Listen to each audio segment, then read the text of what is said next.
मात्र मनुष्य ही परमात्मा की प्राप्ति के अधिकारी हैं, क्योंकि मनुष्य शरीर परमात्मा की प्राप्ति के लिए ही मिला है। इसमें विशेषता क्या है? वह है विवेक, जो कि हमें परमात्मा की प्राप्ति के लिए सहायक होता है। यही विवेक हमको शरीरी और शरीर को अलग अलग समझने के लिए आवश्यक होता है। इसके लिए बुद्धि की आवश्यकता नहीं होती है। ये विवेक ही है जो कि हम सबको, मनुष्यों को प्रत्येक से भिन्न बनाता है। इसलिए विवेक को समझना बहुत आवश्यक है। इसलिए प्रभु ने बार बार कहा है, मनुष्य को विवेक से काम लेना चाहिए। क्या करना है, कैसे करना है, क्या नहीं करना है, और हमारा लक्ष्य क्या है। लक्ष्य तो परमात्मा की प्राप्ति है, लेकिन हम जब माँ के गर्भ से जन्म ले लेते हैं तो हम भूल जाते हैं कि हमारा लक्ष्य क्या है। हम प्रभु की माया में पड़ जाते हैं। हम ये समझते नहीं है कि ये जो माया जाल है, इससे निकलना है हमको। और जब तक हमें समझ आती है, तब तक हमारा यह मनुष्य जीवन समाप्ति की ओर चला जाता है। इसलिए यह जो शरीर मनुष्य का मिला है, पल पल मरता जा रहा है। इसलिए जल्दी से अपने विवेक को जागृत करना है और भगवत गीता के जो बाकी अध्याय हैं उनका स्मरण करना है और अपने विवेक को जागृत करना है। तो चलिए तीसरे अध्याय को प्रारंभ करते हैं। पशु पक्षी आदि में तो जीवन निर्वाह मात्र के लिए जड़ पदार्थों का विवेक रहता है। मनुष्य अपने विवेक से सदा के लिए जन्म मरण रूप बंधन से मुक्त होकर शांति प्राप्त कर सकता है। यही मनुष्य की विवेक की विशेषता है। विवेक जागृत होने पर अपना कहलाने वाले शरीर, इंद्रियों, मन, बुद्धि सहित संसार को सर्वथा संबंध विच्छेद हो जाता है। यदि विवेक जागृत नहीं होगा तो हम इन्हीं को अपना मानते हैं। बुद्धि शुद्ध तथा सम हो जाती है। शरीर अनित्य, असत्य, एक देशीय और नाशवान है, तथा शरीरी नित्य, सत्य, सर्वव्यापी और अविनाशी है। अतः नाशवान वस्तु का विनाश देखकर दुखी नहीं होना चाहिए और अविनाशी वस्तु की अविनाशिता देखकर उसे बनाए रखने की इच्छा नहीं करना विवेक कहलाता है। इसको बार बार सुनना चाहिए और समझने का प्रयास करेंगे तो हमको पूरे भगवत गीता का ज्ञान प्राप्त हो जाएगा। विवेक होने पर ही मुक्ति की अभिलाषा जागृत होती है।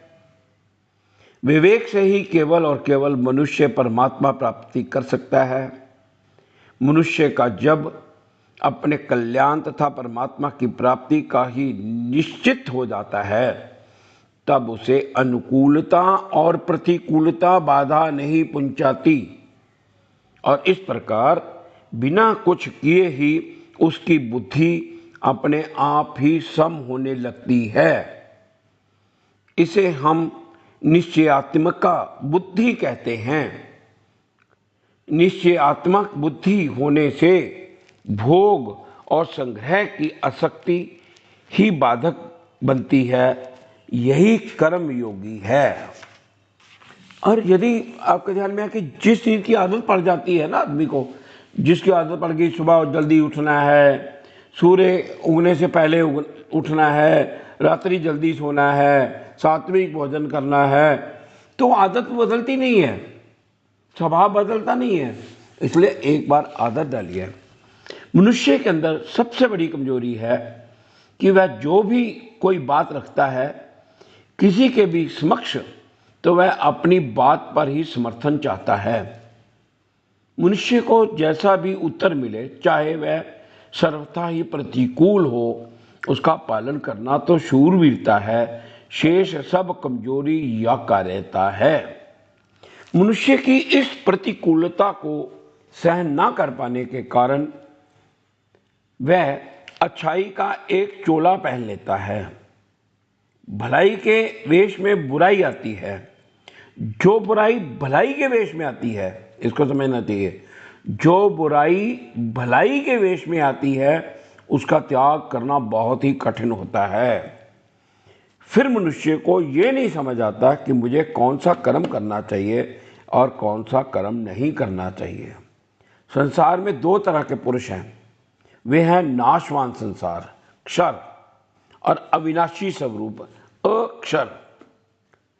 क्षर की सिद्धि असिद्धि, प्राप्ति अप्राप्ति में सम रहना कर्मयोग है, और क्षर में से विमुख होकर अक्षर में सम रहना ज्ञान योग है। परंतु क्षर और अक्षर यानी नाशवान संसार एवं अविनाशी स्वरूप दोनों से उत्तम जो परमात्मा नाम से कहा जाता है वह पुरुषोत्तम नाम से प्रसिद्ध है। इसलिए नाशवान संसार क्षर की प्रधानता से कर्म योग, अविनाशी स्वरूप से ज्ञान योग और परमात्मा की प्रधानता से भक्ति योग चलता है। वैसे तो भगवान का संबंध कर्म योग और ध्यान योग दोनों योगों में रहता है, क्योंकि इन दोनों के विधायक भगवान ही हैं। कर्म योग और ध्यान योग से कल्याण होने का विधान तो भगवान के द्वारा ही बना है। इसलिए ये दोनों योग भगवान के मत का ही पालन करते हैं, केवल इसमें भगवान की प्राणता नहीं होती। अब आपको कौन सा पसंद है, कैसे करना है, ये आगे वाले जो विषय आगे चलेंगे उसमें देखेंगे। क्योंकि कर्म योग ज्ञान योग में साधक अपना ही पुरुषार्थ मानता है, लेकिन जब साधक भगवान का आश्रय रखकर साधना करता है तब उसकी निष्ठा अलौकिक हो जाती है। अब ध्यान से सुनिए, किसी को बुरा ना समझे, किसी का बुरा ना चाहे और किसी का बुरा ना करे तो कर्म योग आरंभ हो जाता है। मेरा कुछ नहीं है, मेरे को कुछ नहीं चाहिए और मेरे को अपने लिए कुछ नहीं करना है, इस सत्य को स्वीकार कर ले तो ज्ञान योग आरंभ हो जाता है। जय श्री राधे राधे राधे राधे राधे राधे राधे। अहिंसा मैं पन का परिवर्तन हुए बिना इंद्रियां वश में नहीं होती और इंद्रियों को वश में किए बिना एक निश्चय वाली बुद्धि नहीं होती। यदि अहिंसा का परिवर्तन हो जाए कि मैं साधक हूं और साधन करना ही मेरा काम है, तो मन इंद्रियां अपने आप वश में हो जाती हैं, उनको वश में करना नहीं पड़ता। मेरे को तो केवल अपने कर्तव्य का पालन करना है और फल की इच्छा, कामना, आसक्ति आदि का त्याग करना है, ऐसी भावना नहीं होती। ऐसी भावना ना होने के कारण है अपना ध्येय स्थिर ना होना। साधु, शिक्षक, ब्राह्मण, क्षत्रिय, वैश्य, शूद्र आदि यदि अपने अपने कर्तव्य में तत्पर नहीं रहते तो उनको शांति नहीं मिलती, हृदय की हलचल नहीं मिटती। कर्तव्य ना करने से जिससे वह सुखी नहीं हो सकता, भगवान के विषय में प्रसन्नता हो अथवा व्याकुलता हो, इन दोनों में से कोई एक भी अगर अधिक बढ़ जाती है तो वह शीघ्र ही परमात्मा की प्राप्ति करा देती है। जैसे भगवान के पास जाती हुई गोपियों को माता पिता भाई पति आदि ने रोक दिया, मकान में बंद कर दिया, तो उन गोपियों में भगवान से मिलने की जो व्याकुलता हुई उससे उनके रजोगुण तमोगुण नष्ट हो गए और भगवान का चिंतन करने में जो प्रसन्नता हुई उससे उनका सत्व गुण नष्ट हो गया। इस प्रकार गुण संग से रहित होकर वे शरीर को वहीं छोड़कर सबसे पहले भगवान में जा